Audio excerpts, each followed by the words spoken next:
زما 3 خوریان یو مې ورور شهید شوی او د مکتب یو استاد و. نو افسوس کوم د افغانانو په دغه حال باندې چې افغانانو تاسو به څومره دغه بدبختي څومره به وژنې کوئ څومره به خپل دغه بېګناه مظلوم ملت تباه کوئ تاسو به د الله در ته نه ځئ. هلته تقریبا دومره خلک چې کله بم ولودو زه یعنې شاهد حال م جنازه کې ولاړم زما چپ خواته زما ورور ولاړو اسماعیل نومېده هغه ولاړو او چې موږ د مړي وکتل دغه مړو باران اوسم.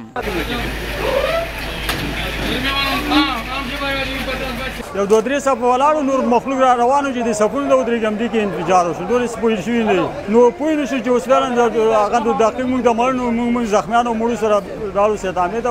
هغه دغه هم نو نه دی لیدلی چې یاره انتحاري دی او که ماین و او که څه حساب